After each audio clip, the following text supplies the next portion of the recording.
Good morning, all of you. Myself Ajay Sharma, and today we are going to start plus two physics. The first chapter of physics is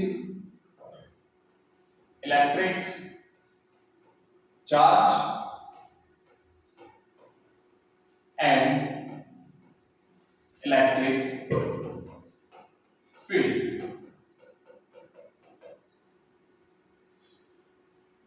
The first question is, what is electric charge?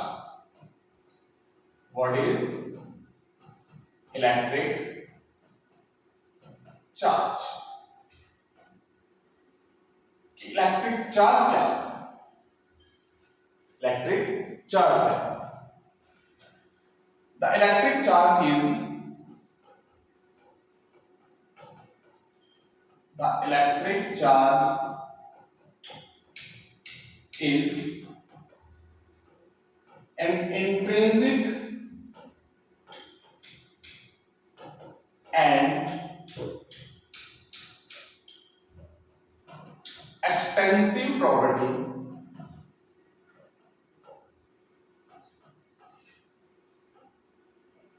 of a matter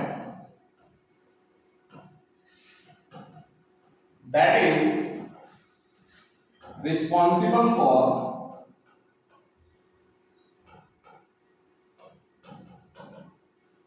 electromagnetic phenomena.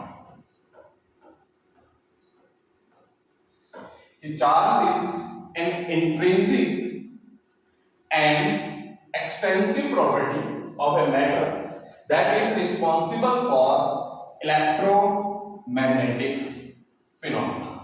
Means charge किसी भी matter की एक तो कैसी property होती है, intrinsic property, and second कैसी property होती है, extensive property, and that is responsible for electromagnetic phenomena.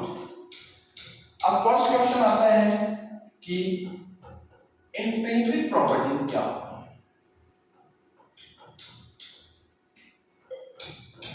What is intrinsic properties? Intrinsic properties way properties होती है मैटर की जो external factor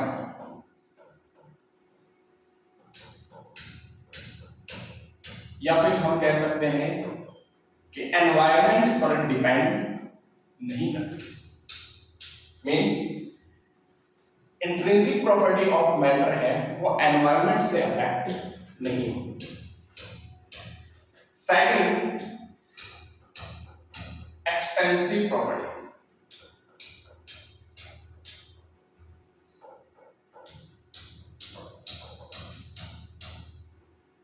okay, 11th class के अंदर इन थर्मोडायनेमिक्स दो टाइप की प्रॉपर्टीज थी. First one is intensive property और second one is extensive properties. क्या डिफरेंस होगा दोनों? इंटेंसिव प्रॉपर्टीज होती है वो अमाउंट ऑफ सब्सटेंस पर डिपेंड नहीं करती. या फिर ये कह सकते हैं कि intensive properties does not depends upon amount of substance, and extensive properties होती है that depends upon amount of substance. Okay, intensive property amount of substance पर डिपेंड नहीं करती and extensive properties amount of substance पर depend करती है. For example, temperature.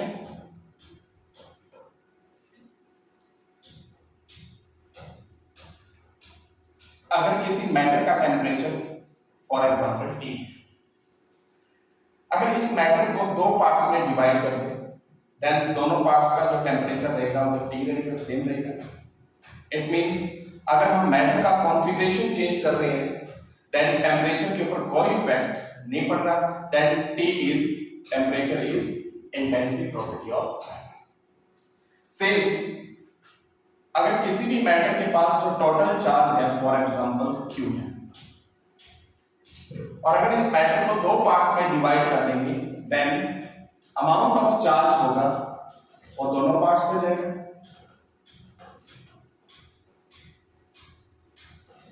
And जो each part पे जो चार्ज होगा वो अलग होगा।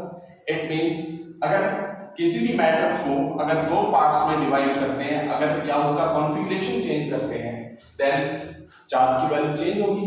इट मींस चार्ज होगा वो कैसी प्रॉपर्टी है, extensive property of a matter. Clear?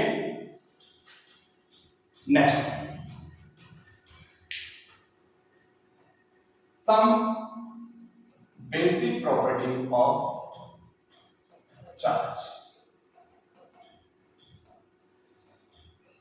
Charge की कुछ बेसिक प्रॉपर्टीज के बारे में। द फर्स्ट प्रॉपर्टी, सबसे पहले बात आती है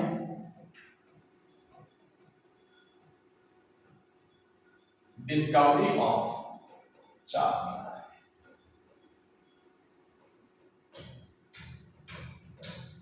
या फिर ये भी कह सकते हैं कि चार्ज के बारे में फर्स्टली इसने इंट्रोड्यूस करवाया। जब डिस्कवरी ऑफ चार्ज की बात आती है तब सबसे पहले जो नाम आता है वो आता है Benjamin Franklin.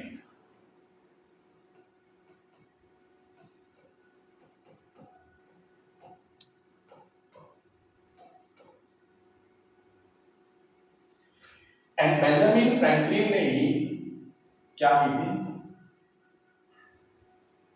Naming of charges की।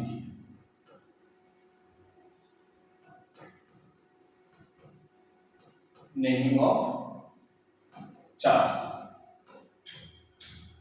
नेमिंग ऑफ चार्जेस का means positive charge and negative charge. तो discovery of charge and naming of charge किसने की थी, Benjamin Franklin. Now practical value of charge सबसे पहले किसने मेजरमेंट की या किसने डिटरमाइन की? तो चार्ज की जो प्रैक्टिकल वैल्यू है फर्स्टली वो डिटरमाइन की थी मिलिकन ने। मिलिकन ने एक एक्सपेरिमेंट किया था that is known as Millikan's oil drop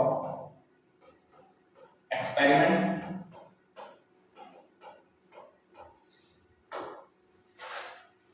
and Millikan oil drop experiment के अंदर मिलिकन ने सबसे पहले इलेक्ट्रॉन के चार्ज की प्रैक्टिकल वैल्यू कैलकुलेट की थी and that is -1.6 into 10⁻⁻19 coulomb. Okay. Then discovery of charge Benjamin Franklin, naming of charges भी किसने की थी, Benjamin Franklin. Positive charge and negative charge, और चार्ज की सबसे पहले जो प्रैक्टिकल वैल्यू कैलकुलेट की थी वो किसने की थी, मिलिकन ने। और किस एक्सपेरिमेंट के अंदर, मिलिकन ऑयल ड्रॉप एक्सपेरिमेंट, और प्रैक्टिकली उसने वैल्यू कैलकुलेट की थी that is 1.6 into 10⁻⁻19 coulomb। Okay, now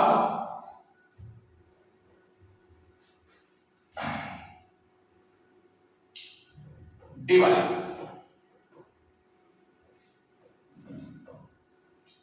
device means किसी भी ऑब्जेक्ट के ऊपर चार्ज की प्रेजेंस को फाइंड आउट करने के लिए किस डिवाइस का यूज किया जाता है। किसी भी बॉडी के ऊपर चार्ज की प्रेजेंस फाइंड आउट करनी है देन उसके लिए किस डिवाइस का यूज किया जाता है? देन उसके लिए यूज किया जाता है gold leaf electroscope.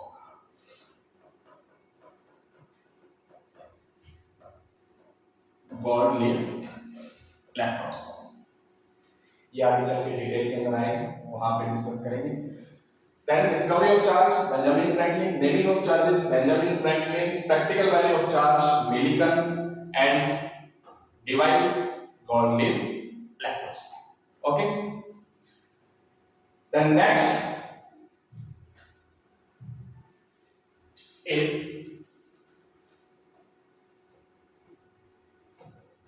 what is the cause of charge?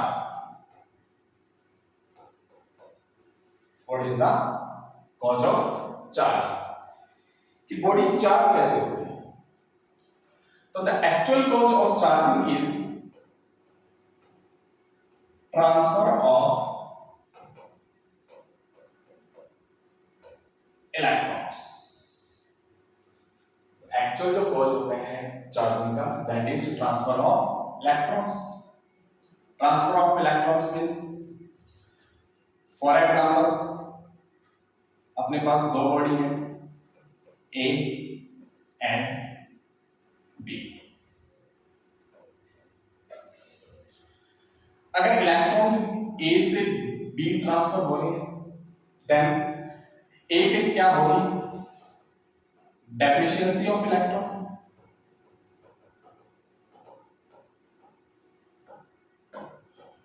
और due to deficiency of electron body A पे कैसा चार्ज आ जाएगा?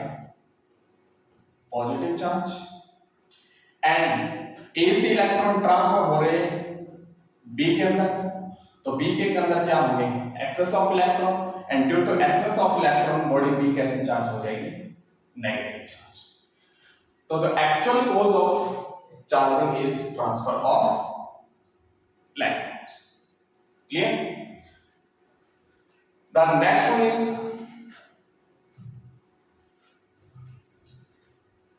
what is the fundamental value of charge?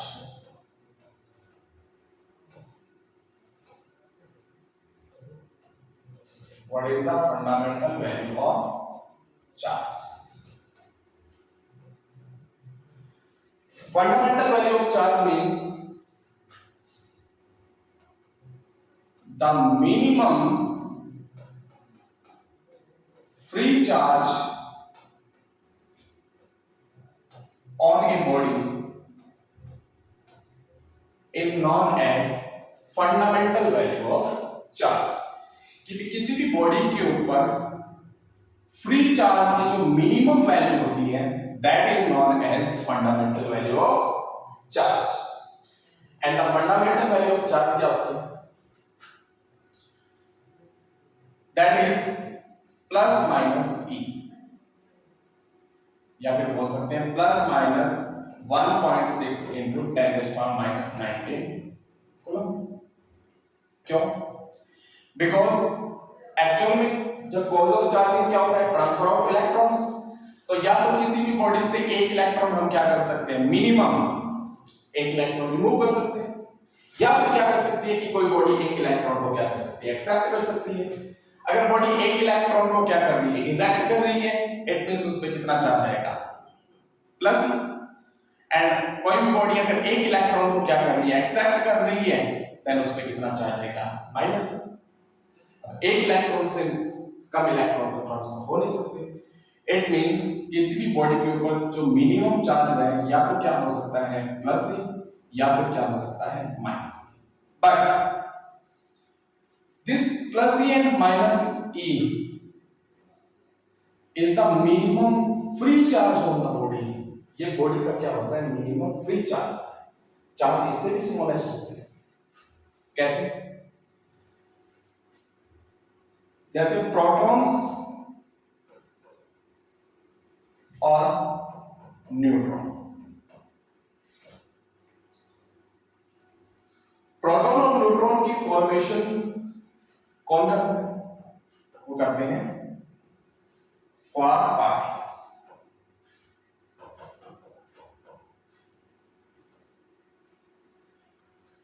Means proton is not the smallest. Proton की और neutron के जो formation होते हैं वो कौन करते हैं? Quark particles. अब क्वार्क पार्टिकल्स भी दो टाइप्स के होते हैं, अब quark and down quark.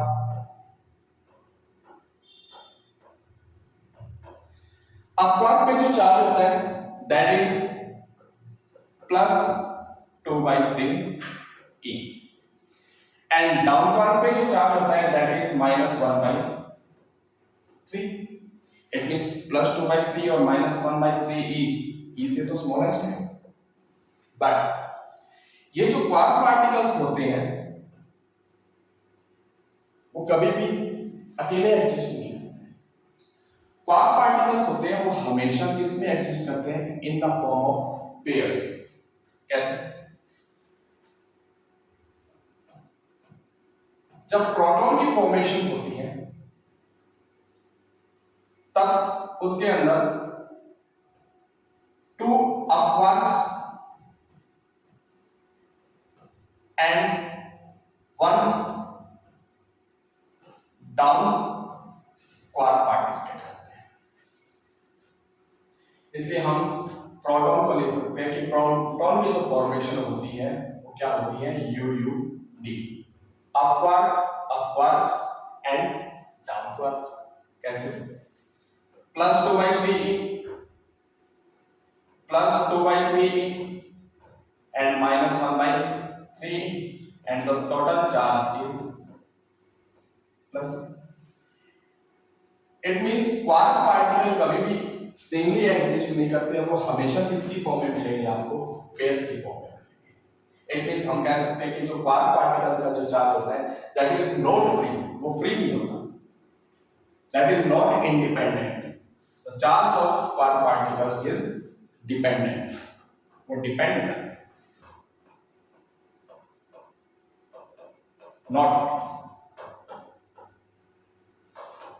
Similar जब न्यूट्रॉन की फॉर्मेशन होती है तो न्यूट्रॉन की फॉर्मेशन के अंदर यूटीडी, यूटीडी का मींस जब न्यूट्रॉन की फॉर्मेशन होती है तो उसमें एक तो अपवर्क पार्टिसिपेट करता है, अपवर्क चार्ज +2/3 एक डाउनवर्क -1/3 एंड एक और डाउनवर्क -1/3 and total charge 0। It means proton होता है दैट इज यूयूडी एंड न्यूट्रॉन होता है दैट इज यूडीडी। हाँ, इलेक्ट्रॉन है that is fundamental particle. Electron की फॉर्मेशन है वो क्वार्क पार्टिकल से नहीं होती है क्योंकि इलेक्ट्रॉन एक क्या है? Fundamental particle. किस कैटेगरी का? इलेक्ट्रॉन। ओके।